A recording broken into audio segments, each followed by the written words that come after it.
Dalam sudut pandang Xian, Mo Duanhun adalah orang yang sangat aneh. Dia selalu diam dan jarang berbicara. Jika tidak ada yang berinisiatif untuk berbicara dengannya, dia jarang membuka mulut. Dalam perjalanan, kecuali Xian bertanya, Mo Duanhun tidak pernah berbicara sepatah kata pun.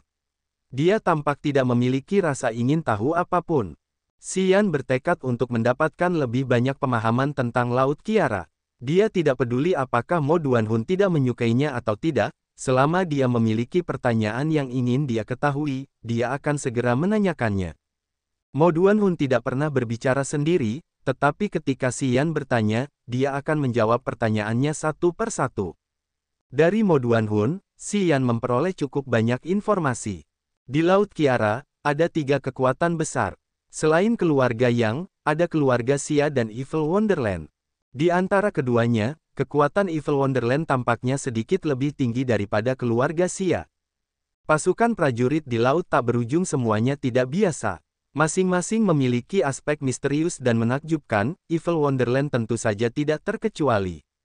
Menurut Mo Duanhun, di Laut Tak Berujung, negeri ajaib jahat adalah tempat yang sangat ajaib. Legenda mengatakan bahwa beberapa ribu tahun yang lalu, sepasang suami istri secara tidak sengaja memasuki negeri ajaib jahat dan menemukan banyak keterampilan bela diri yang aneh dan harta karun yang unik di dalamnya.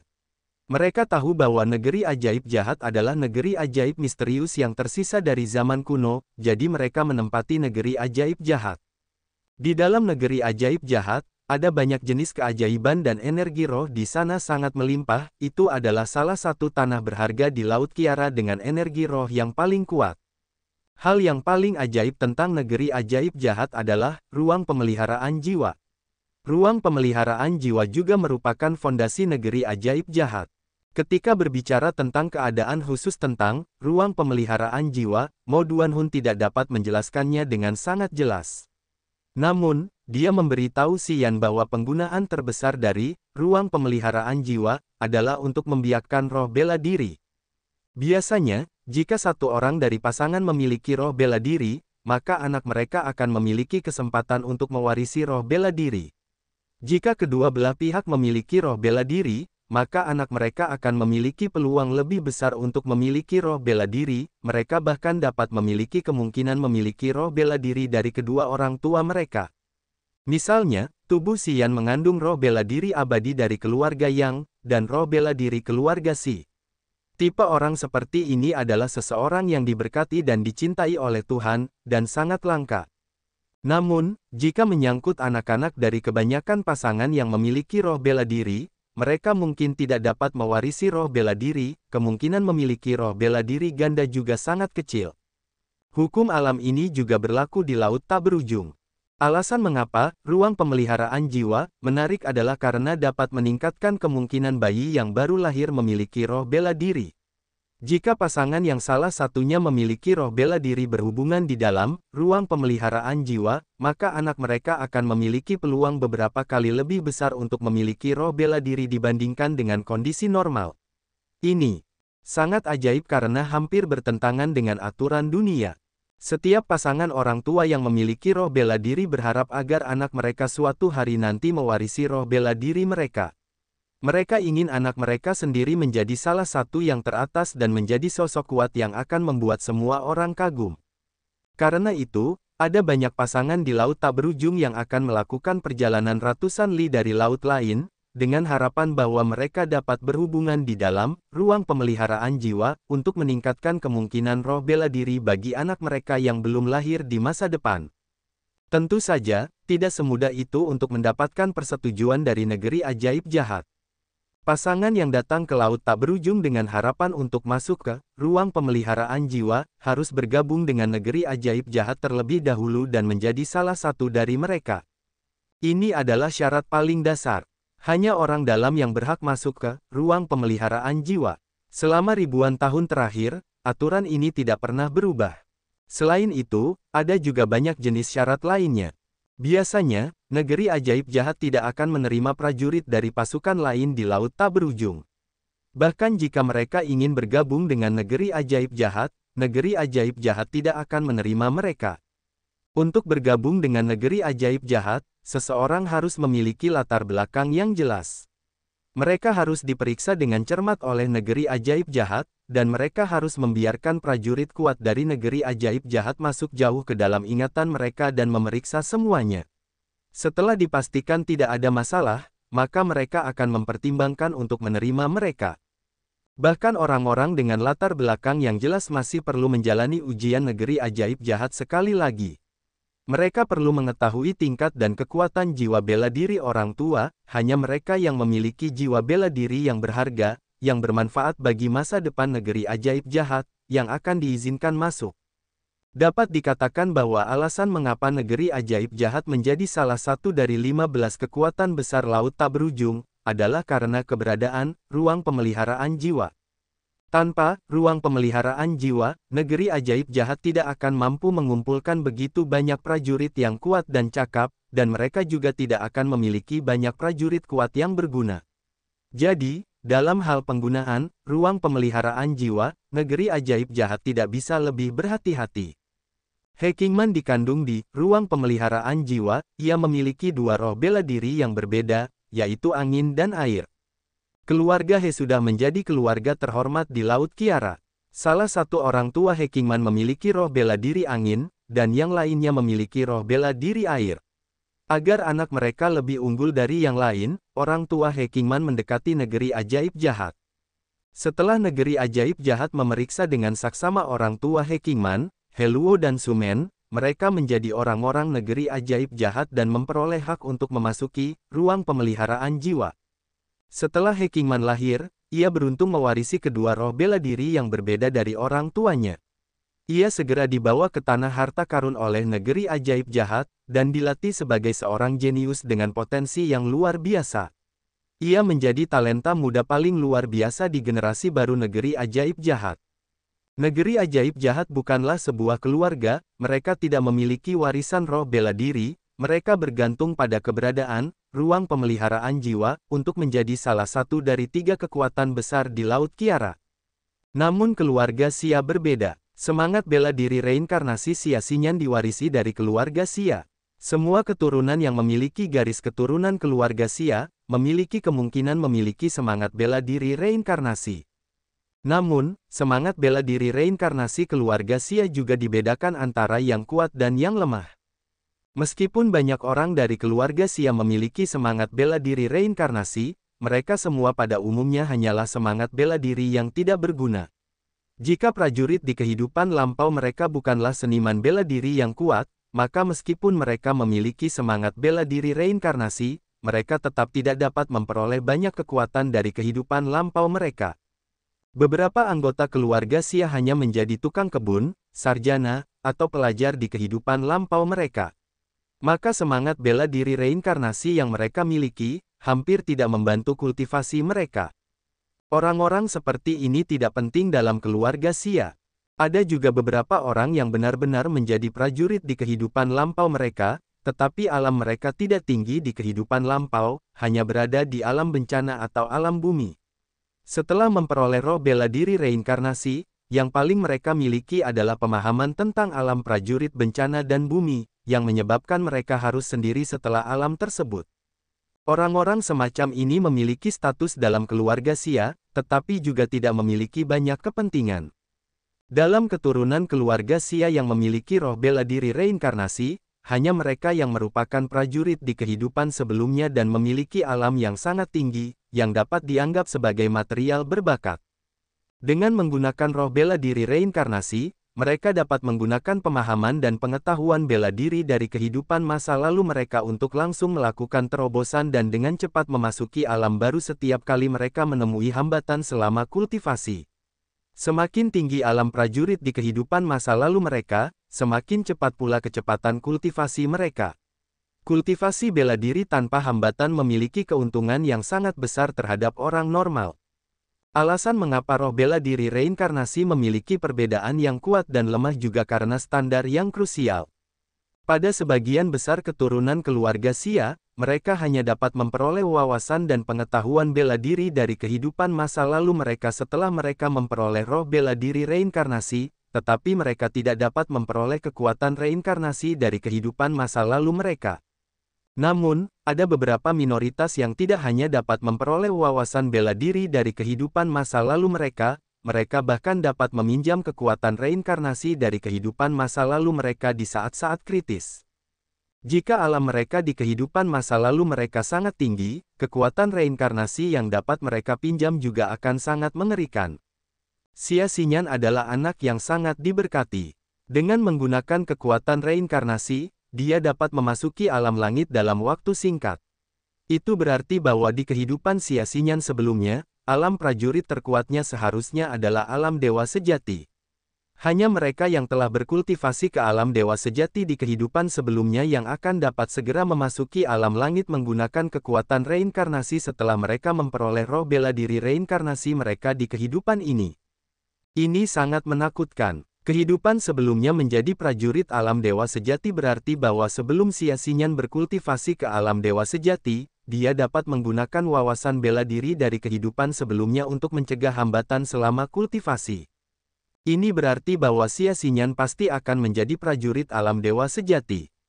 Suatu hari nanti, dengan mengandalkan roh bela diri reinkarnasi ini dan melalui akumulasi dan kultivasi selama beberapa waktu, di bawah situasi di mana tidak ada hambatan, Xia Xinyan akhirnya akan memasuki alam dewa sejati selama dia tetap hidup.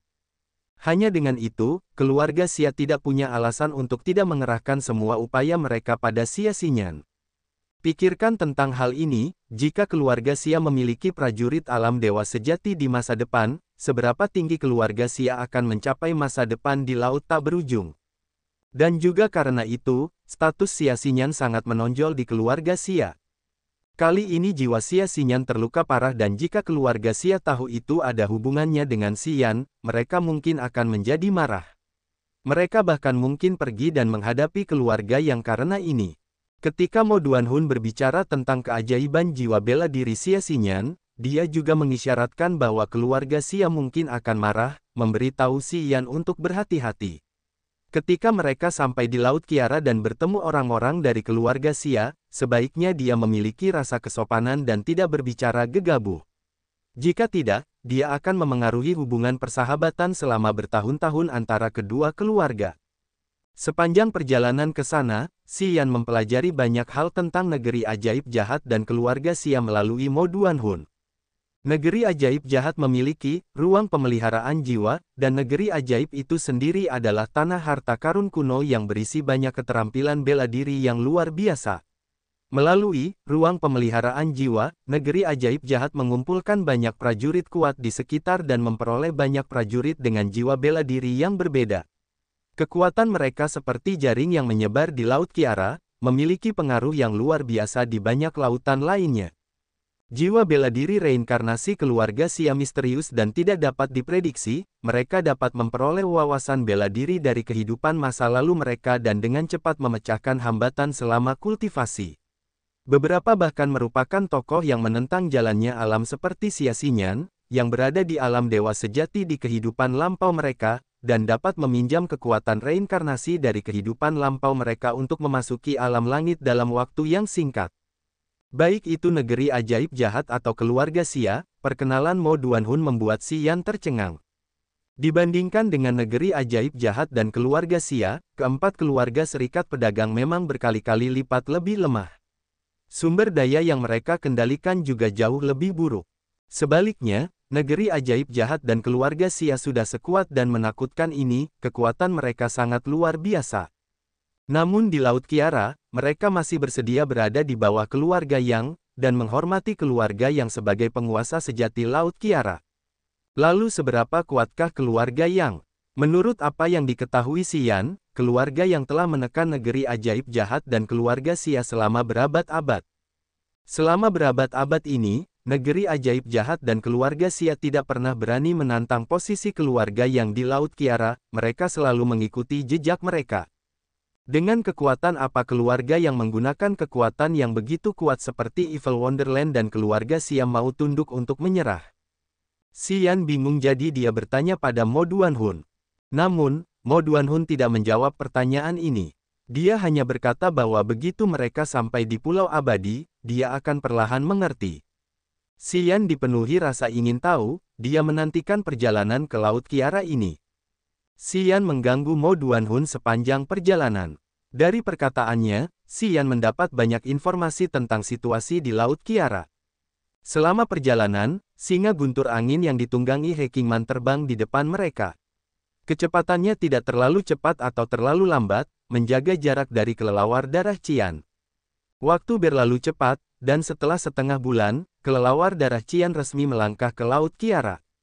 6 hari kemudian, mereka akhirnya tiba di Pulau Awan Api.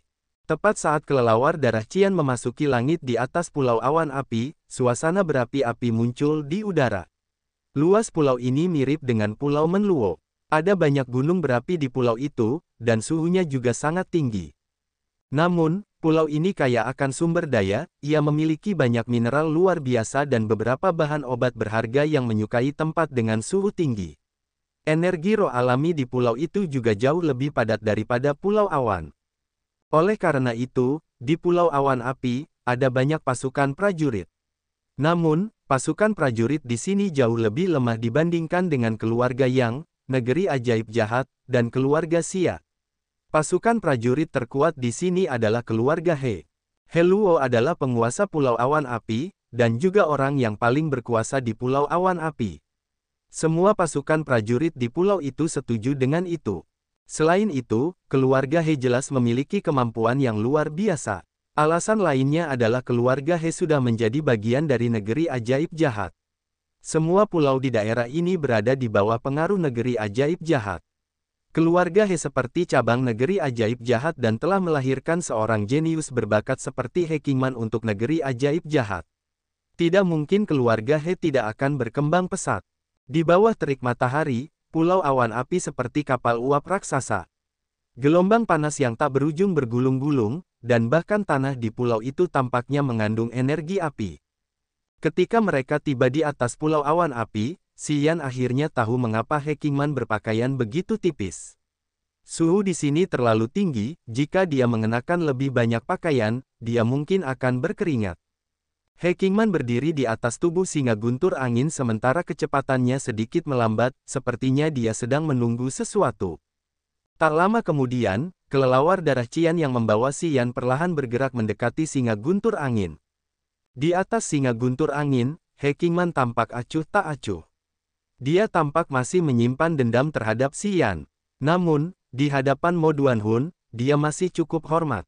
Dia meninggikan suaranya dan berteriak, "Tuan Mo, karena Anda datang ke Pulau Awan Api, mohon beristirahatlah di keluarga kami.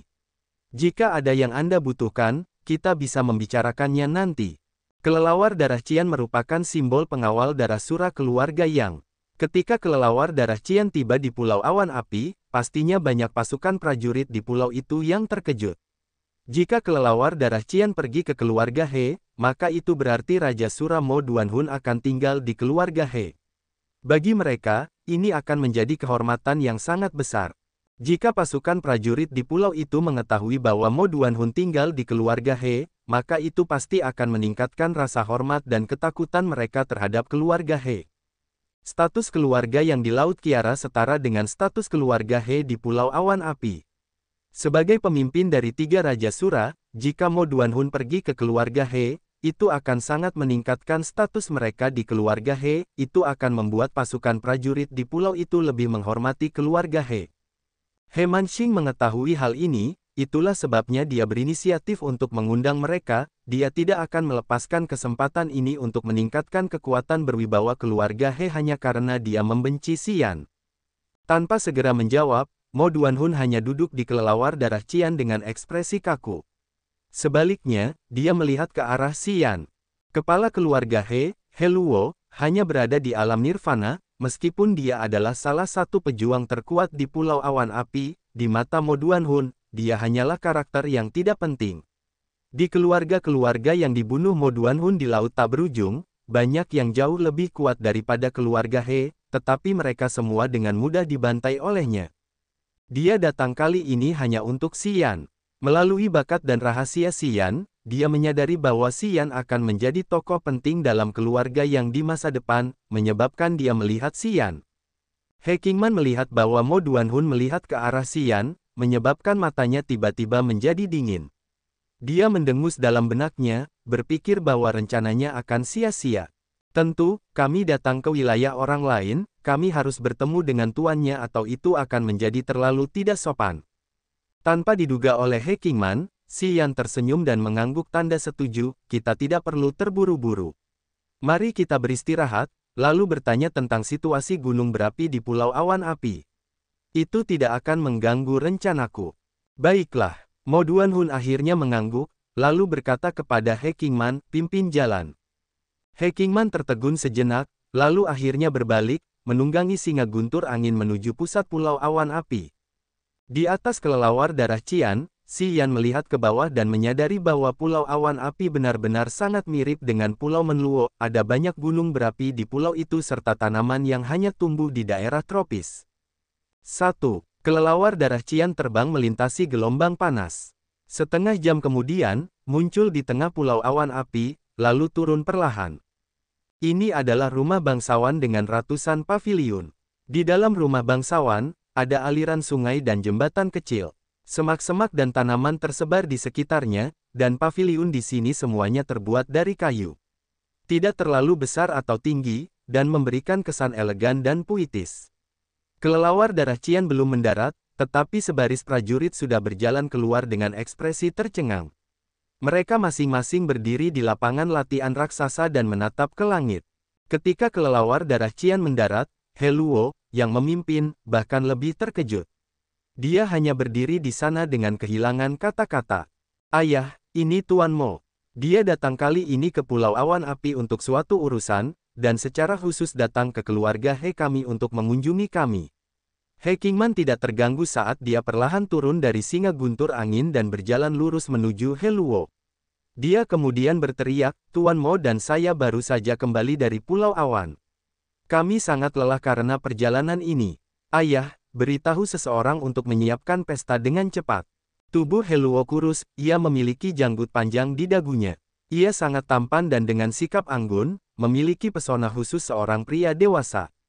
Di sampingnya, selain beberapa prajurit kuat dari keluarga He, ada beberapa pemimpin pasukan prajurit di Pulau Awan Api. Awalnya, mereka berkumpul di sini hari ini untuk membicarakan bisnis. Namun kedatangan tiba-tiba kelelawar darah Qian yang terbang di langit di atas mereka membuat orang-orang ini panik. Mereka tidak tahu mengapa pengawal darah Sura akan muncul di Pulau Awan Api, dan bergegas keluar bersama untuk menonton. Ketika He Luo mendengar bahwa Mo Duanhun yang datang, wajahnya langsung dipenuhi dengan kegembiraan liar. Dengan wajah berseri-seri ia bergegas datang, dan kemudian membungkuk memberi hormat. Ia berkata, salam untuk Tuan Mo. Keluarga He benar-benar merasa terhormat dengan kehadiran Tuan Mo. Nama-nama 3 Raja Sura dari keluarga yang terkenal di Laut Tak Berujung. Ini adalah pertama kalinya bagi He Luo, yang tinggal di Laut Kiara, bertemu dengan Mo Duanhun. Dia terkejut sekaligus gugup, jadi dia menyapa dengan gestur yang hebat. Mo Duanhun mengerutkan kening, dia tidak mengatakan apa-apa dan hanya mengangguk sedikit. He Luo sama sekali tidak berpikir bahwa Mo Duanhun sedang bersenang-senang. Dengan status Mo Duanhun, hanya mengangguk padanya sudah cukup memberinya rasa hormat. Memang, di wajah para pemimpin keluarga lain dari Pulau Awan Api yang berdiri di sampingnya, He Luo melihat beberapa tanda iri. Tuan Mo, silakan masuk, silakan masuk. He Luo mengangguk dan membungkuk, dan berteriak dengan suara tinggi, siapkan pesta, bawa anggur dan hidangan terbaik. Merupakan kehormatan bagi Pulau Awan Api kita bawa Tuan Mo datang, ini tidak boleh diabaikan. Tuan Mo, saya akan berganti pakaian dan merapikan diri. Permisi. He Qingman membungkuk sedikit ke arah Mo Duanhun, lalu pergi bersama singa guntur angin. Dalam sekejap mata, siluetnya menghilang tanpa jejak. Tuan Mo, silakan lewat sini. He Luo secara pribadi memimpin jalan untuk Mo Duanhun, dengan sikap yang sangat ramah. Mo Duanhun sedikit mengernyit, lalu menoleh untuk melihat ke arah Xi Yan. Dengan senyum santai, Xi Yan mengangguk ringan. Baru saat itulah Mo Duanhun menyetujuinya. He Luo dan banyak pemimpin di Pulau Awan Api semuanya adalah orang-orang yang sangat sensitif.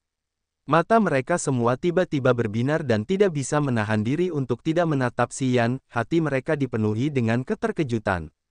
Meskipun gerakan Mo Duanhun kecil, orang-orang ini tetap melihatnya.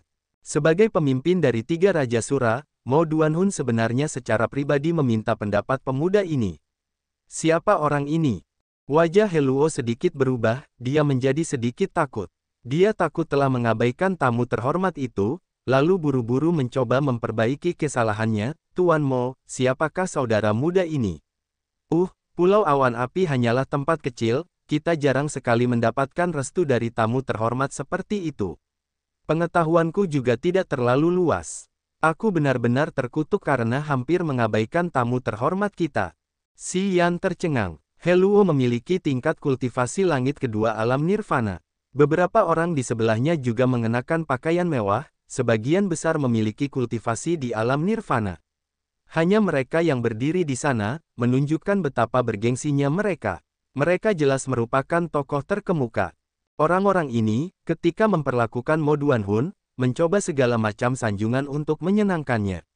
Seolah-olah Mo Duanhun mengangguk kepada mereka adalah kehormatan terbesar yang pernah ada. Melalui detail-detail kecil ini, tidak sulit bagi Si Yan untuk menebak dengan tepat seberapa terhormat keluarga Yang di Laut Kiara.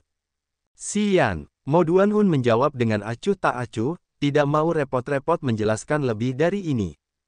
Heluo dan yang lainnya jelas-jelas linglung, mata mereka dipenuhi dengan keterkejutan. Heluo dan yang lainnya, meskipun mereka tidak pernah bertemu dengan talenta muda dari keluarga Yang, mereka pernah mendengar nama mereka. Mereka tahu siapa saja tokoh kuat dari generasi muda keluarga Yang. Namun, mereka belum pernah mendengar nama Si Yan. Nama belakang Si Yan adalah Si, mungkinkah dia bukan anggota keluarga Yang? Jika dia bukan anggota keluarga Yang, lalu mengapa Mo Duanhun meminta pendapatnya? Seorang anak laki-laki yang bahkan bukan anggota keluarga Yang, untuk alasan apa Mo Duanhun begitu peduli padanya? Heluo dan yang lainnya bingung. Mereka semua dipenuhi dengan kebingungan, tetapi mereka tidak berani mengabaikannya. Setelah terkekeh sejenak, Heluo tidak berani bertanya lebih lanjut dan buru-buru berkata, silakan masuk. Silakan masuk. Tuan, kelelawar darah Qian harus diberi makan sekarang. Pada saat ini, seorang pengawal darah Sura diam-diam memberitahu Mo Duanhun. Mo Duanhun mengangguk dan kemudian memerintahkan Heluo, siapkan daging. Heluo mengangguk berulang kali, lalu tersenyum dan berkata, jangan khawatir, kami akan menjamin kepuasan Anda, Tuan.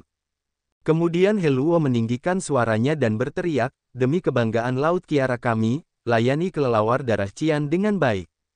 Dari belakang keluarga He, terdengar suara binatang buas yang berteriak. Tak lama kemudian, semua jenis binatang buas yang ganas digiring keluar oleh anggota keluarga He menuju lapangan pelatihan.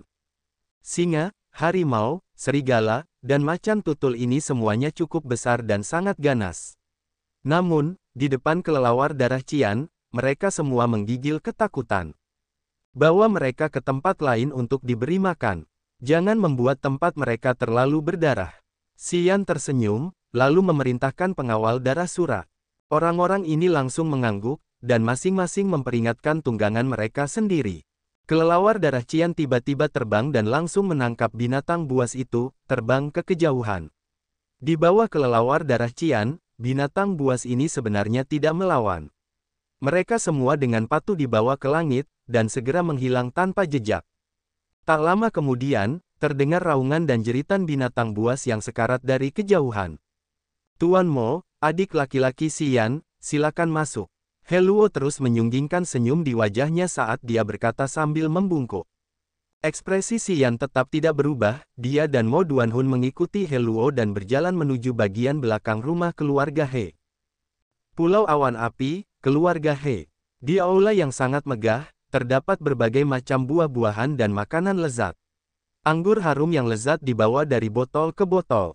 Suasana di aula itu sangat antusias. Wajah Heluo penuh dengan senyum, saat ia terus bersulang untuk Mo Duanhun. Para pemimpin pasukan prajurit lainnya di Pulau Awan Api juga tampak bersemangat. Setiap kali mereka bersulang untuk Mo Duanhun, mereka berdiri sendiri, dengan cara yang paling hormat. Mo Duanhun duduk di kursi tertinggi di aula. Wajahnya acuh tak acuh, dan tidak bergerak sama sekali. Bahkan ketika orang-orang bersulang untuknya, ia hanya mengangguk sedikit dan hanya menghabiskan cangkirnya. Si Yan duduk di sebelah Mo Duanhun, ada senyum tipis di wajahnya, saat ia diam-diam mengamati semua orang di aula.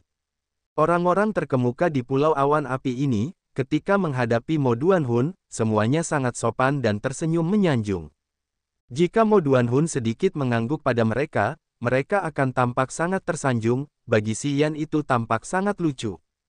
Mo Duanhun berasal dari keluarga Yang, dan dia adalah pemimpin dari 3 Raja Sura. Di Laut Kiara, dia adalah tokoh yang paling terhormat. Fakta bahwa dia bisa datang ke keluarga He, untuk duduk dan minum bersama orang-orang ini, menunjukkan rasa hormat yang besar kepada keluarga He. Bahkan orang-orang yang datang untuk membahas bisnis penting dengan keluarga He, juga ikut serta untuk berbagi kehormatan.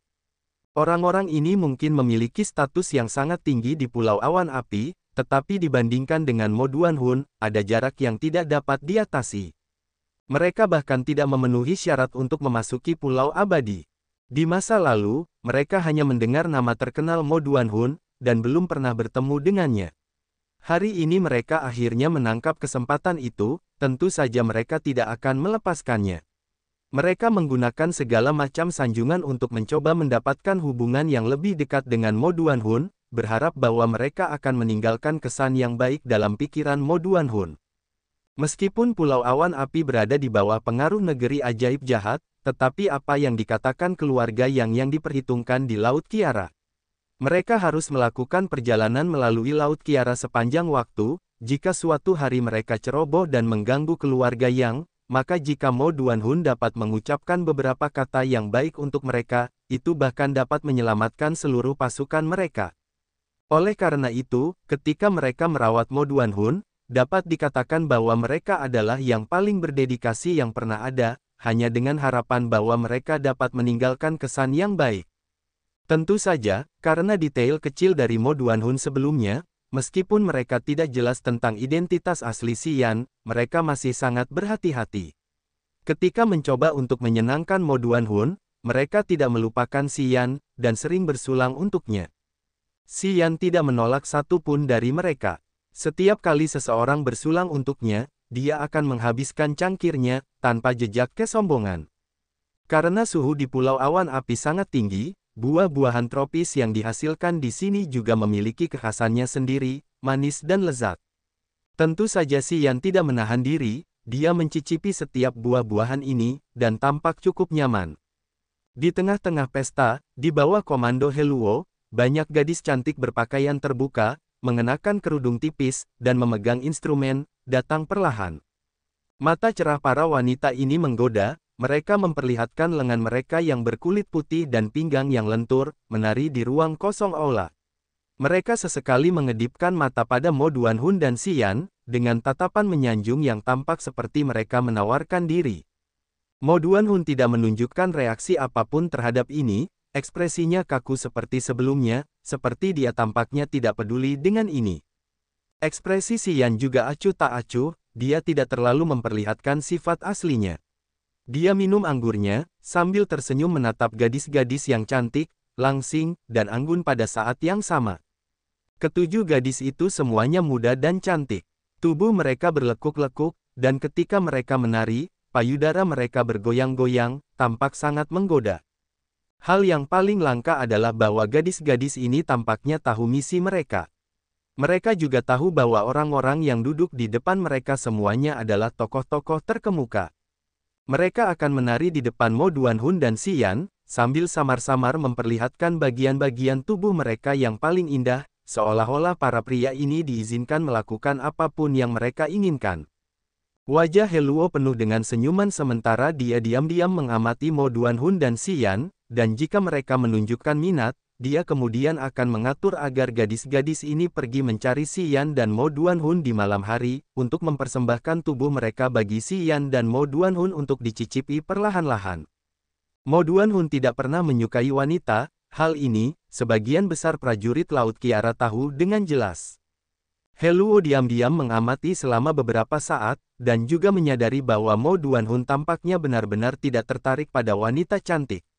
Dia memiliki gambaran umum tentang berbagai hal dalam benaknya, jadi dia membuang pikiran untuk mempersembahkannya kepada Mo Duanhun. Sebaliknya, dia lebih memperhatikan si Yan. Meskipun Xian tidak menunjukkan sifat aslinya, tetapi ketika melihat hal-hal indah ini, dia tidak berpura-pura atau menyembunyikan apapun.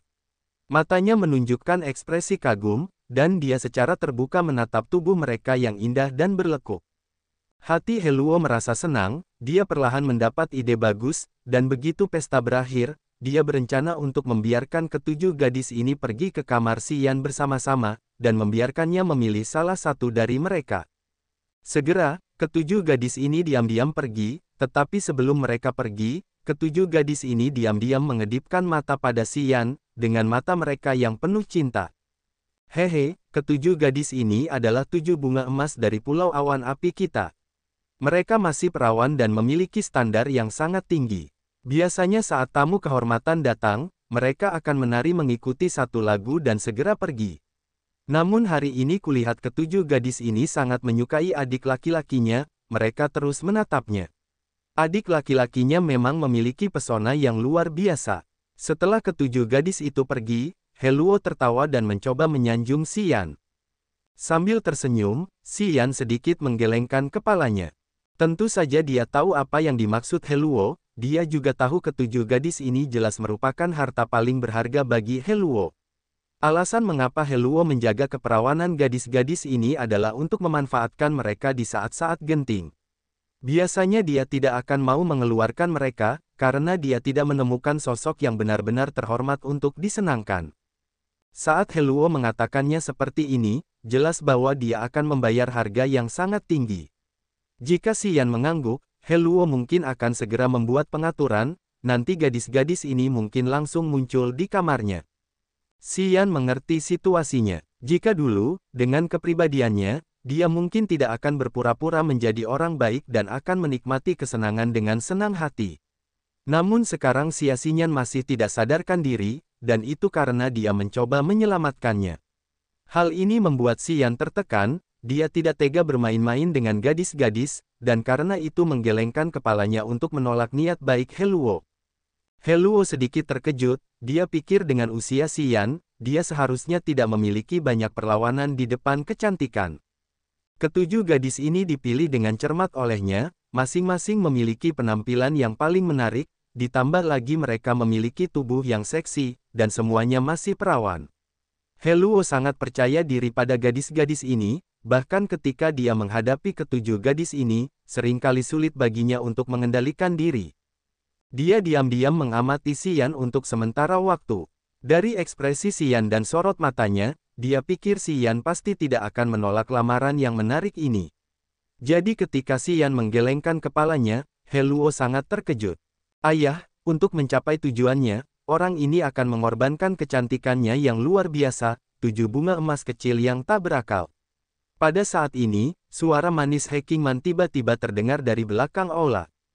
Tepat ketika suaranya terdengar, He Qingman perlahan berjalan ke sini, dan kecantikannya mengejutkan semua orang. He Qingman mengenakan gaun tipis berwarna ungu, ujung gaun itu disulam dengan bunga-bunga yang indah. Rambutnya yang panjang tertata di bahunya seperti sutra, dan matanya yang panjang dan tipis penuh dengan pesona yang berkilauan. Setelah melepas cadarnya, pipinya menjadi merah muda dan imut, bibirnya yang indah memikat. Kulitnya seputih salju, dengan cahaya aneh seperti batu giok. Sosoknya yang indah dan berlekuk, sangat menarik. Di dalam aula, mata banyak prajurit berbinar, ekspresi mereka semua sedikit mabuk. Untuk sementara, aula yang awalnya ramai dengan obrolan, malah anehnya menjadi sunyi.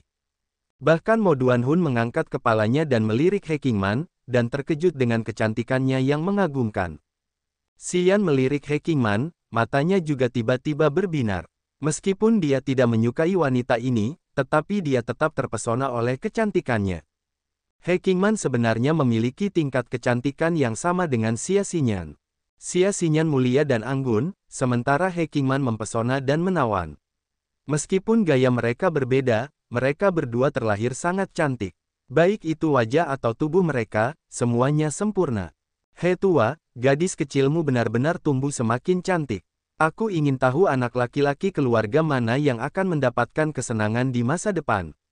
Seorang pria berwajah merah bernama Wumu, tidak dapat menahan diri untuk tidak memuji, Qingman benar-benar mutiara cemerlang dari laut kiara kita. Sayang sekali potensi anakku tidak begitu besar, dan tidak dipilih oleh negeri ajaib jahat, dia mungkin tidak akan memiliki kesempatan seumur hidupnya. Wu Mu, dengan anak laki-laki dari keluargamu, dia berani menginginkan sesuatu yang tidak pantas untuknya. Hehe, gadis Kingman ini, pasti akan menjadi tokoh penting di negeri ajaib jahat. Di Laut Kiara, bahkan jika anak laki-laki dari keluarga Xia atau yang mencoba merayunya, negeri ajaib jahat mungkin tidak akan mengizinkannya. Jangan pikirkan itu. Benar, Kingman adalah harta paling berharga di negeri ajaib jahat, hanya pejuang muda yang kuat dari negeri ajaib jahat seperti Xie Kui, yang memiliki kemungkinan untuk disetujui oleh negeri ajaib jahat, dan memiliki hak untuk mengejar Kingman. Pak Tua He, kamu benar-benar sangat beruntung, kamu memiliki putri yang baik. Banyak orang di aula, semuanya tersenyum memuji, dan mengagumi keberuntungan besar He Luo. Dia memiliki seorang putri, yang tidak hanya sangat cantik, tetapi juga memiliki jiwa bela diri kembar angin dan air. Dia diperlakukan sebagai seorang jenius dengan potensi besar, dan membantu keluarga He menjadi penguasa Pulau Awan Api. Kekuatan masa depan mereka pasti akan meningkat seiring He Kingman menjadi lebih kuat. He Luo tertawa, dia juga cukup gembira, saat dia berkata, kalian bekerja lebih keras, mungkin kalian akan dapat melahirkan bakat yang bagus di masa depan, haha. He Luo sengaja menghindari tuduhan He Kingman terhadap Xian. Dia tidak tahu siapa Xian, tetapi dia tahu bahwa Mo Duanhun sangat menghargai Xian. Hanya dengan itu, dia tidak akan berani menghina Xian. Xian mengerutkan kening, dia berpura-pura seolah-olah dia tidak mendengar kata-kata He Kingman. Dia hanya melirik He Kingman yang sangat cantik, dan tetap acuh tak acuh. Kita bisa membicarakan bisnis sekarang. Mo Duanhun duduk tegak dan berkata dengan ringan. Di matanya, He Luo dan orang-orang ini bukanlah tokoh penting, mereka bahkan bukan dari negeri ajaib jahat. Saat ini, dia hanya berurusan dengan mereka, dan tidak banyak bicara tentang pesta itu. Karena bakat He Kingman yang luar biasa, ditambah lagi dia adalah seorang pejuang kuat dengan potensi di negeri ajaib jahat, masa depannya tidak terbatas. Mo Duanhun juga mengakui hal itu, oleh karena itu dia baru membicarakan tentang perjalanan ini ketika He Kingman muncul. Baiklah baiklah, He Luo berdiri sambil tersenyum, dia melirik ke banyak pejuang di aula, dan tersenyum, sekarang sudah cukup larut, adik-adik, tidakkah kalian harus kembali dan beristirahat sekarang? Orang-orang ini cukup pengertian, mereka semua berdiri ketika mendengarnya. Dengan senyum di wajah mereka, mereka mengucapkan selamat tinggal kepada Mo Duanhun dan Xian. Mereka sebenarnya ingin tinggal dan mendengarkan, tetapi sayangnya Mo Duanhun tidak membuka mulutnya untuk mengatakan apapun, jadi mereka tidak berani bertahan dan tinggal. Dalam sekejap, orang-orang ini semua pergi tanpa jejak. Tak lama kemudian, sisa-sisa makanan lezat dan anggur di aula dibersihkan oleh para pembantu keluarga He. Kemudian, semua personel yang tidak penting juga menghilang. Yang tersisa hanyalah ayah dan anak perempuan He Luo dan He Kingman, yang duduk dengan tenang di depan Mo Duanhun dan Xian. Mengapa kalian datang ke Pulau Awan Api? Mengapa kalian ingin menemukan gunung berapi berusia 10.000 tahun? Mata He Kingman berbinar, suaranya yang manis berbicara sambil menatap Xian. Aku ingin menyelamatkan Xian. Xian mengerutkan kening, dan berkata dengan suara yang dalam. Gunung berapi berusia 10.000 tahun dapat menyelamatkan saudari Xian. Wajah He Kingman dipenuhi dengan ketidakpercayaan, sambil menggelengkan kepalanya, dia berkata dengan jijik, aku belum pernah mendengarnya, apa hubungannya kebangkitan jiwa dengan gunung berapi? Ada banyak hal yang belum pernah kalian dengar.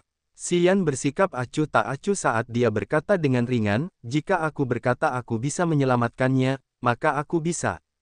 Kau ingin bertaruh? Bertaruh? Apa yang kita pertaruhkan? Mendengar taruhan itu, minat He Kingman tiba-tiba melonjak dan matanya yang cerah berbinar. Apa yang harus dipertaruhkan? He Luo dan Mo Duanhun sama-sama menatap Xian, bertanya-tanya apa yang ingin dipertaruhkannya. Xian juga sedikit linglung, karena ekspresinya membeku. Dia hanya bercanda, dan tidak benar-benar ingin bertaruh pada apapun. Namun begitu kata-kata itu keluar dari mulutnya, dia menyadari bahwa He Manxing tampaknya sangat tertarik pada hal itu, dan dia segera menjawab. Hal ini agak mengejutkannya.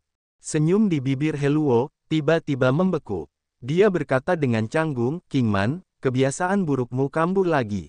Yang tidak diketahui Xian, adalah bahwa si cantik yang mempesona, He Kingman, suka bertaruh dengan orang-orang. Sepanjang hidupnya, dia akan mengganggu orang lain untuk bertaruh pada hal-hal kecil. He Luo cukup pusing karena keanehannya, dia terkadang bertanya-tanya mengapa gadis ini sangat suka bertaruh dengan orang-orang. Ketika Xian dengan santai menyebutkan taruhan, He Luo segera tahu bahwa putrinya pasti akan bertanya balik, dan tidak akan pernah melepaskan taruhan ini.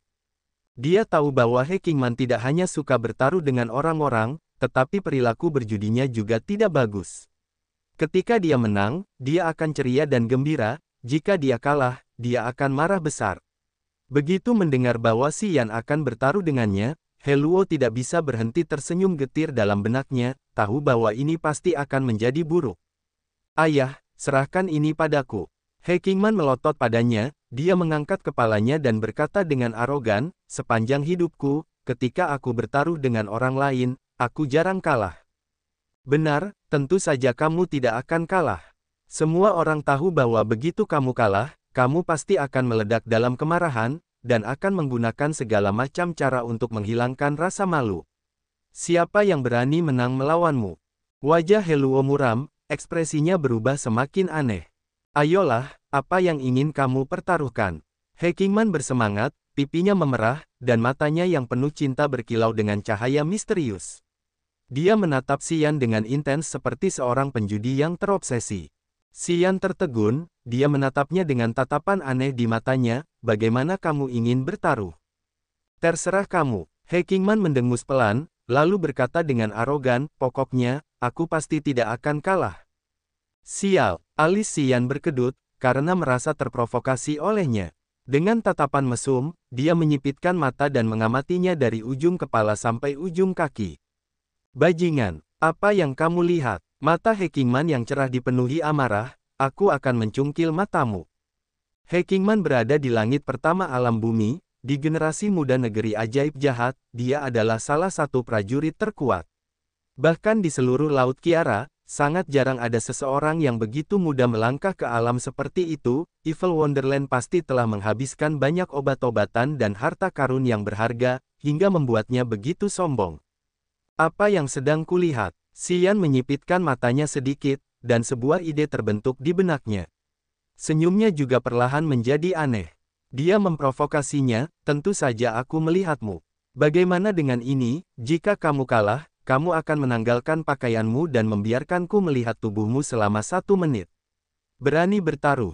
Bajingan, apa yang kamu katakan? He Kingman tiba-tiba berdiri dari tempat duduknya. Seluruh wajahnya memerah karena marah, aku menantangmu untuk mengatakan itu lagi. He Luo juga linglung sejenak, ekspresinya juga menjadi gelap. Dia mendengus, adik kecil, menganiaya putriku di depan wajahku, tidak pantas sekarang, kan? Aku hanya bercanda. Xian tertawa, dan menggelengkan kepalanya, kalau begitu tidak ada yang layak dipertaruhkan. Sejujurnya, aku tidak kekurangan apapun, jadi jika tidak ada hal menarik untuk dipertaruhkan, aku tidak akan repot-repot bertaruh denganmu. Kamu, He Kingman mengatupkan giginya, dan menatap Xian dengan tajam. Payudaranya naik saat dia bernapas, dan matanya bersinar dengan cahaya dingin. Sambil mendengus pelan, He Luo mencoba membujuknya, Kingman, lupakan saja. Aku lihat dia hanya bercanda, dia tidak bermaksud menyinggung. Apa yang kamu punya? Sambil menggigit bibir bawahnya, He Kingman menarik napas dalam-dalam, dan mencibir, mau melihat tubuhku. Apakah kamu punya cukup uang untuk tawar-menawar? Bukannya aku tidak berani bertaruh, selama kamu punya cukup uang untuk tawar-menawar, aku tidak keberatan bertaruh besar denganmu. Apakah kamu serius? Wajah Xian penuh dengan keterkejutan saat dia tersenyum pahit, aku benar-benar hanya bercanda, apakah kamu benar-benar berpikir untuk bertaruh? Kingman, He Luo meraung. Status He Kingman di negeri ajaib jahat itu istimewa, dia pasti akan menjadi tokoh terkemuka di negeri ajaib jahat di masa depan. He Luo tahu bahwa banyak pemuda berbakat di Laut Kiara memimpikannya, dan mereka terobsesi padanya. Dia bisa dengan mudah mengirim 7 bunga emas ke kamar Xian tanpa ragu-ragu, agar Xian melakukan apapun yang dia inginkan. Namun, He Kingman adalah putrinya yang berharga, yang sangat dia cintai. Dia tidak ingin putrinya terluka dengan cara apapun. Jika kali ini He Qingman benar-benar kalah taruhan, maka dengan posisi Mo Duanhun di keluarga Yang, dia benar-benar tidak dapat menolak mereka jika mereka benar-benar ingin mempertahankannya. Jika He Qingman benar-benar terlihat telanjang oleh Xian, ini akan berdampak besar pada reputasinya. Itu bahkan bisa membuat He Qingman tidak dapat menemukan pasangan yang baik.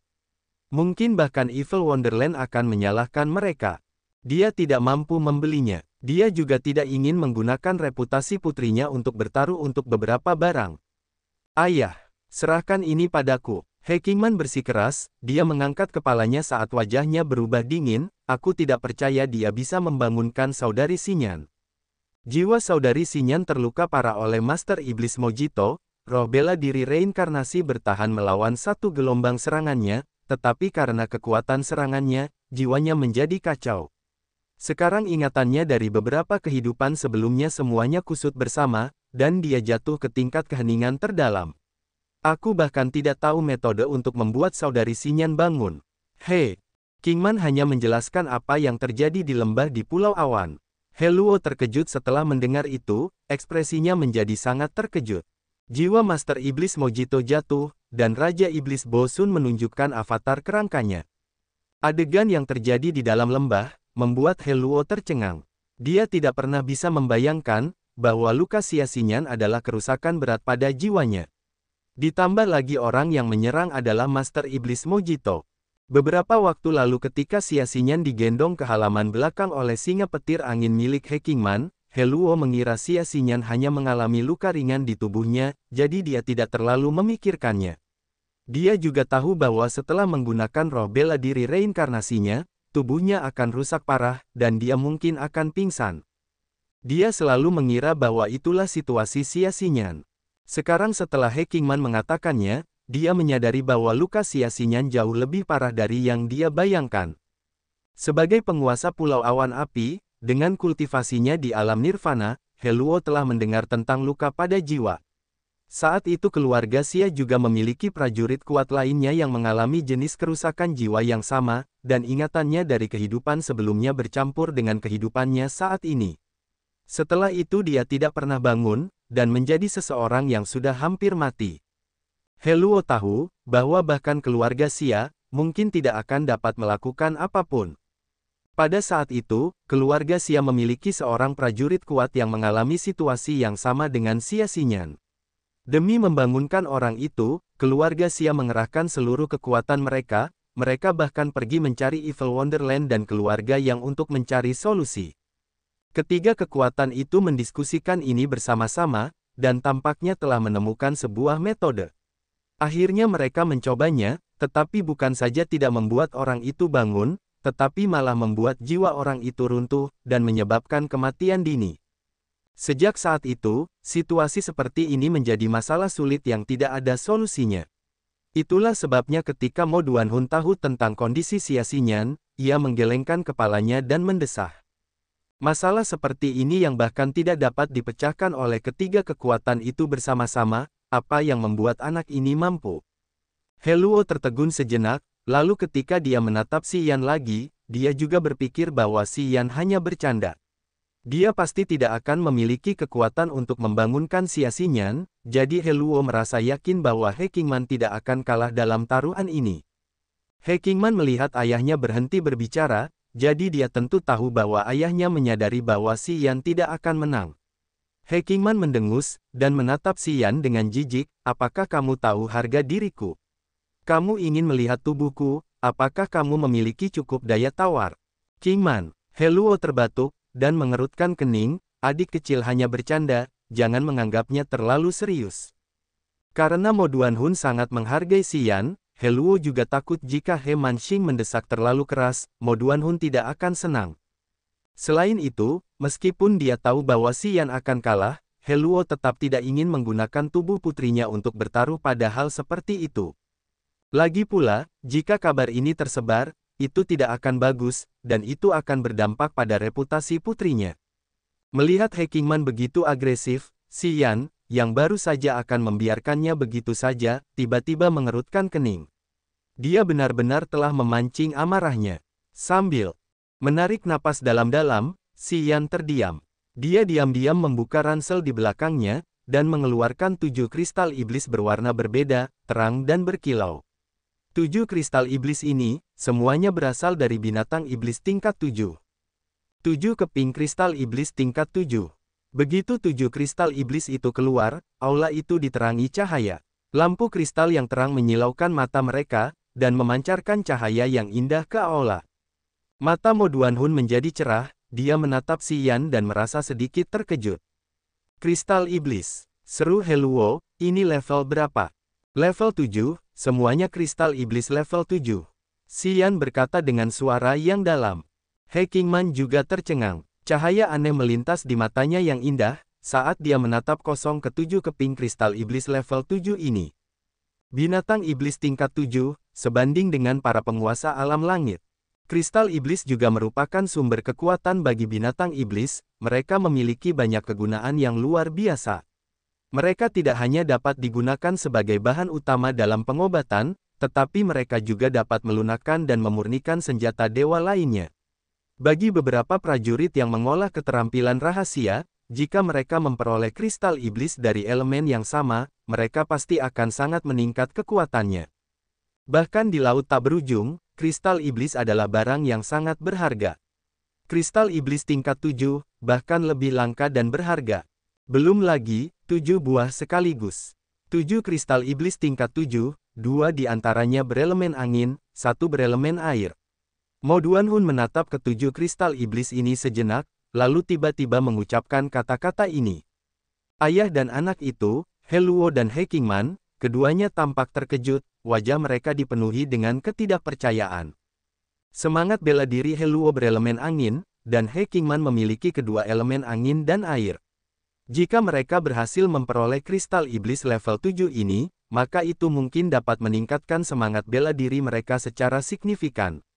Dan mereka bahkan memiliki kesempatan untuk mengembangkan semangat bela diri mereka.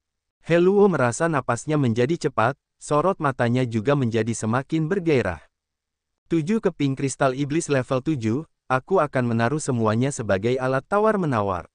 Ekspresi Si Yan acuh tak acuh.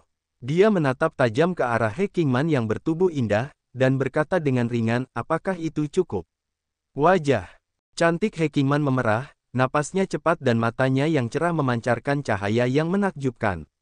Giginya menggigit bibir bawahnya, saat dia menatap lurus ke arah Si Yan. Heluo menjilat bibirnya, dia ingin menasihati He Qingman untuk tidak menerima tawaran itu. Namun, melihat 2 potong kristal iblis elemen angin tingkat 7 itu, dia tidak bisa berkata apa-apa. 2 kristal iblis elemen angin tingkat 7 itu terlalu sempurna untuknya. Matanya bahkan tidak bisa berpaling dari 2 kristal iblis itu. Aku berani bertaruh denganmu. Setelah beberapa kali menarik napas dalam-dalam, He Qingman tiba-tiba menggertakkan giginya dan berteriak. Wajahnya yang cantik dan lentur dipenuhi dengan tekad. Malam itu, setelah Si Yan dan Mo Duanhun pergi, ayah dan anak perempuan Heluo dan He Qingman masih berdiskusi di aula. Qingman, apa latar belakang anak itu? Mengapa Tuan Mo sangat menghargainya? Dia adalah anak hilang dari keluarga Yang. Dia telah tinggal di daerah terpencil selama ini. Setelah Yang Qingdi keluar dari kultivasinya yang mendalam, dia tampaknya telah menggunakan peramal agung untuk menemukannya. Itulah sebabnya dia mengirim orang ke sana untuk mengawalnya kembali ke laut tak berujung. He Qingman berpikir sejenak, dan kemudian memberitahunya semua yang dia ketahui tentang Si Yan, orang ini tidak berperasaan. Karena dia, saudari Si Yan memblokir serangan jiwa Mojito. Tetapi dia bukan saja tidak sedih, dia bahkan tersenyum mendengarnya. Dia benar-benar orang yang paling tidak beriman. Bagaimana gadis Xia bisa mengenalnya? Daerah tempat dia berada, mengirimkan surat yang mengatakan bahwa sebuah peta pecahan gerbang surga muncul. Suster Si Yan diperintahkan untuk pergi dan menyelidiki tentang gerbang surga, dan kebetulan bertemu dengannya dalam proses tersebut. Aku tidak tahu mengapa, tetapi Suster Si Yan tampaknya sangat mementingkannya. Aku dapat melihat bahwa Suster Si Yan tampaknya memiliki perasaan padanya. He Qingman menjelaskan kepada Heluo tentang semua yang dia ketahui tentang Si Yan. Anak ini seharusnya berusia 21 tahun sekarang, dengan tingkat kultivasi langit kedua dari alam bencana, dia tidak selemah itu. Heluo merenung sejenak dan mengerutkan alisnya, tetapi di keluarga Yang, ada banyak anak laki-laki yang dapat mencapai levelnya. Mengapa Yang Qingdi sangat menghargainya? Kudengar dari saudari Xinyan, bahwa dia baru mulai berkultivasi pada usia 17 tahun. Sebelum usia 17 tahun, dia tidak memiliki jejak qi mendalam pada dirinya. Yang berarti, dalam rentang waktu 4 tahun yang singkat, dia mencapai langit kedua dari alam bencana. Bahkan aku tidak mempercayainya, kupikir saudari Xinyan mungkin melebih-lebihkannya. Apa? Mendengar itu wajah Heluo berubah, bagaimana mungkin? Bahkan di laut tak berujung kita, tidak ada seorang pun yang dapat melangkah ke alam setinggi itu dalam waktu sesingkat itu. Bagaimana mungkin? Aku juga tidak mempercayainya. Seharusnya tidak benar. Heluo terdiam sejenak, lalu menggelengkan kepalanya, tidak seorang pun dapat berkultivasi secepat ini.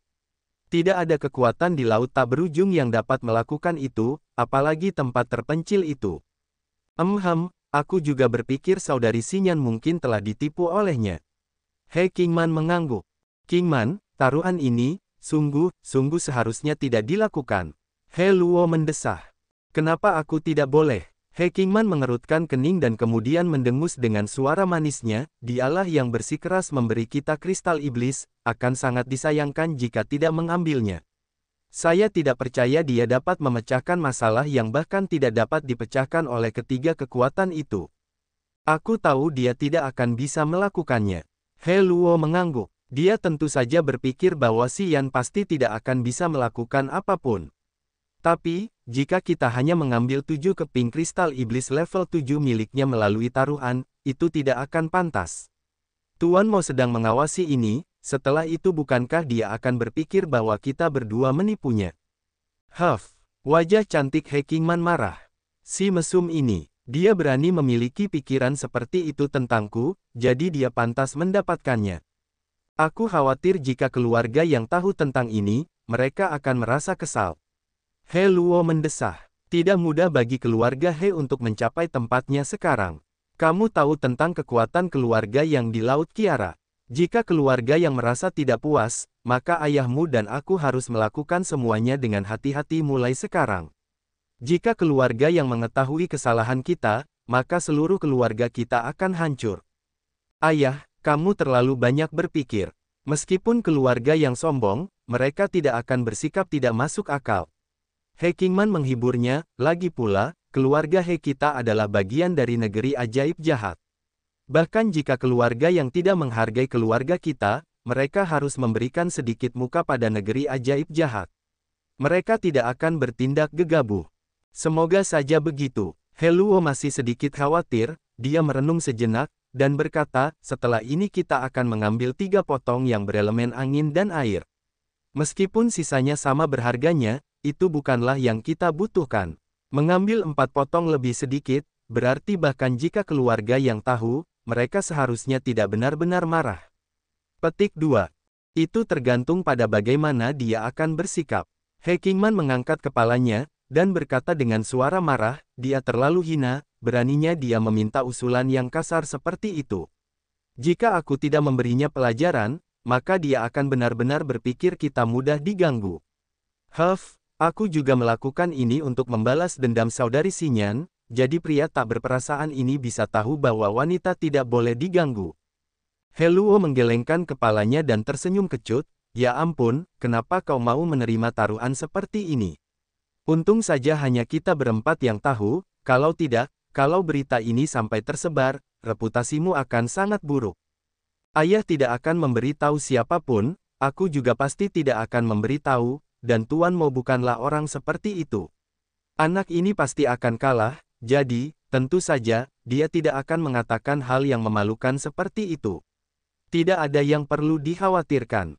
He Qingman tidak peduli, tidak akan ada yang tahu, jadi tidak akan ada rumor. Ayah, tenang saja.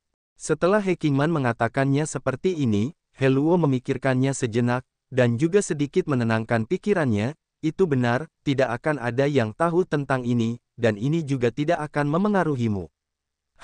Aku harap anak itu bisa tutup mulut, jadi dia tidak bicara sembarangan saat mabuk, kalau tidak, itu akan jadi buruk sekali. Berani sekali dia. He Qingman menggertakkan giginya dan berkata dengan dingin, kalau aku tahu tentang itu, aku akan memberinya pelajaran. Halaman belakang keluarga He, di sebuah ruangan yang luas. Mo Duanhun mengerutkan kening, dengan cara yang jarang dia pilih untuk berbicara sendiri. Dulu ada satu orang di keluarga Xia yang memiliki gejala yang sama dengan gadis Xia. Itu juga masalah dengan roh bela diri reinkarnasi, di mana ingatannya menjadi kacau. Orang itu memiliki bakat yang luar biasa. Baginya, keluarga Xia datang ke negeri ajaib jahat dan kami untuk menemukan solusinya. Ketiga kekuatan bersama-sama memikirkan satu metode, untuk mencoba membangunkan orang itu, tetapi gagal pada akhirnya. Dan sebaliknya, orang itu meninggal lebih awal. Mo Duanhun mengangkat kepalanya, dan menatap Xian, bahkan ketiga kekuatan tidak dapat memecahkan masalah ini. Tuan Muda Yan, mengapa kamu begitu percaya diri? Kamu juga tidak percaya aku bisa menyelesaikan ini. Xian tersenyum acuh tak acuh. Mo Duanhun mengernyitkan alisnya, bukannya aku tidak percaya, hanya saja aku tidak tahu. Aku tidak tahu apakah ada cara untuk menyelesaikan masalah ini. Hehe, aku tahu kau tidak percaya padaku.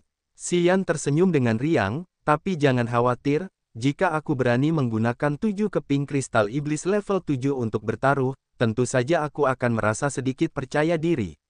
Dengan hal-hal yang tidak kuyakini, aku tidak akan pernah menerimanya begitu saja. Jangan khawatir, aku tidak akan kalah. Gadis keluarga He, memiliki hubungan yang baik dengan gadis keluarga Xia. Bahkan jika kau menang, apakah kau benar-benar akan membiarkan gadis He itu telanjang bulat, agar kau bisa melihatnya sebentar? Ekspresi Mo Duanhun sangat aneh. Petik 2. Tergantung suasana hatiku. Xian terkekeh, mungkin aku akan melihatnya, dan mungkin juga tidak. Kita lihat saja nanti. Mo Duanhun tertegun sejenak dan menggelengkan kepalanya. Setelah beberapa saat, Mo Duanhun tiba-tiba teringat sesuatu, lalu bertanya lagi, Tuan Muda Yan, apakah Anda benar-benar akan masuk ke gunung berapi berusia 10.000 tahun? Di dalam jantung gunung berapi berusia 10.000 tahun, apinya terlalu kuat. Bahkan saya tidak dapat dengan mudah mengikuti Anda ke sana. Jika Anda benar-benar ingin masuk, Anda harus sangat berhati-hati. Saya tahu, api inti dari gunung berapi berusia 10.000 tahun, adalah salah satu dari banyak jenis api bumi. Itu adalah salah satu dari 9 harta karun aneh bertenaga yang paling membara di dunia. Jika Anda dapat melihat api inti, maka Anda harus mengumpulkannya jika Anda mendapat kesempatan. Tetapi api inti sangat panas, ia membutuhkan wadah khusus untuk meletakkannya. Bahan-bahan yang dibutuhkan untuk membuat wadah itu tidak terlalu langka, dan juga tidak terlalu sulit untuk membuatnya. Keluarga yang kami memiliki beberapa, tapi saat ini saya tidak punya satu pun. Besok kita bisa bertanya kepada keluarga He, untuk melihat apakah keluarga He punya wadah semacam itu. Mata Xian berbinar saat dia berkata dengan gembira, api inti. Jika membuat wadah api inti tidaklah sulit, maka karena keluarga He telah tinggal di Pulau Awan Api begitu lama, bukankah mereka akan tahu cara mengumpulkan api inti? Tidak mungkin. Mo Duanhun menggelengkan kepalanya, wadah untuk api inti tidak terlalu berharga, tetapi api inti itu sendiri sangat berharga. Bahkan jika mereka memiliki wadah semacam itu, untuk mendapatkan api inti, pertama-tama mereka harus memasuki jantung gunung berapi berusia 10.000 tahun. Bahkan aku tidak akan berani masuk ke jantung gunung berapi itu, akan lebih mustahil lagi bagi keluarga He untuk memiliki kemampuan itu. Begitukah? Tuan Muda Yan memiliki api dingin es, jadi Anda benar-benar memiliki kesempatan untuk memasuki jantung gunung berapi itu. Tetapi yang lain tidak memiliki kemampuan seperti itu. Mo Duanhun mengangguk, aku akan bertanya kepada He Luo besok. Jika dia tidak memilikinya, aku akan mengirim pesan kepada keluarga Yang, dan meminta mereka untuk mengirim wadah ke sini. Tetapi itu akan memakan lebih banyak waktu. Baiklah, pagi hari kedua, He Luo datang sendiri untuk menyambut Mo Duanhun. Mo Duanhun sangat langsung, setelah mengangguk dia langsung bertanya, apakah keluarga He punya botol yang dimurnikan? Botol yang dimurnikan, sejenis botol yang terbuat dari gabungan 8 jenis logam dan mineral dingin.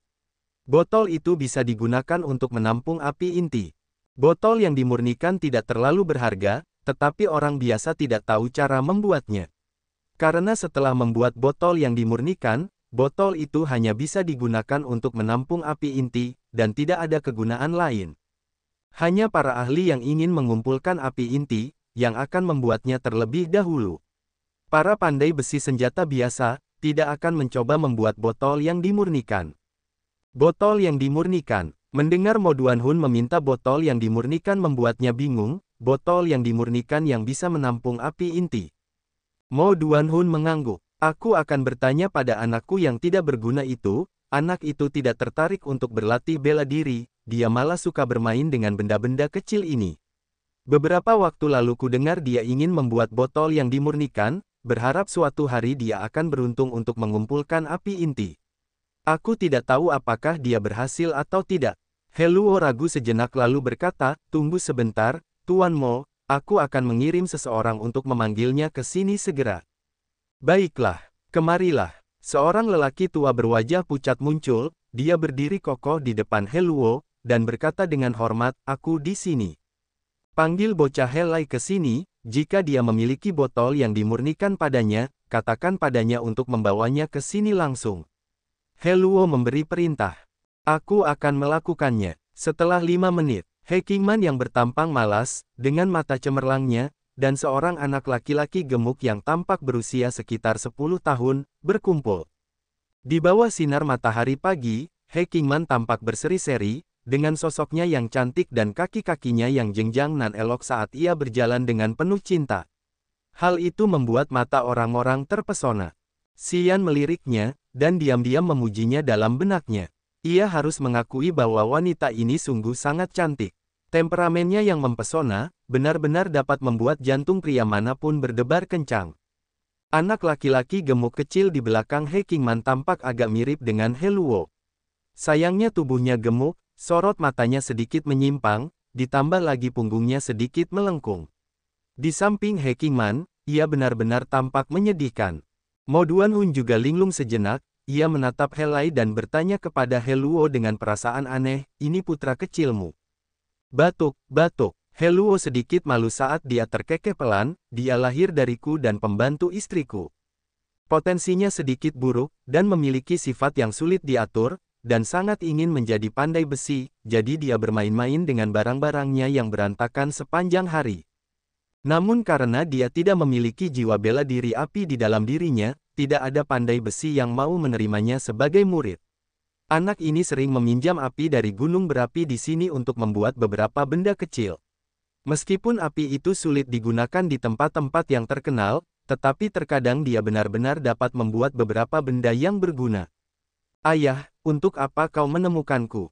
Setelah datang ke sini, Helai berkata sambil tersenyum, kakak menyuruhku menyiapkan beberapa bahan yang akan membantunya menyerap kristal iblis tipe angin dan air. Aku sedang sibuk sekarang, aku tidak punya waktu luang. Diam, He Qingman melotot ke arah bocah itu. Dengan tatapan canggung, Heluo terus saja terkekeh. Ekspresi Xian tidak berubah, tetapi dia mendengus dingin di dalam hati. Dari apa yang terlihat, ayah dan anak perempuannya, Heluo dan He Qingman tampaknya telah memastikan bahwa dia pasti akan kalah. Mereka sebenarnya sudah mulai bersiap untuk menyerap kristal iblis angin dan air, mereka benar-benar tidak menganggapnya serius.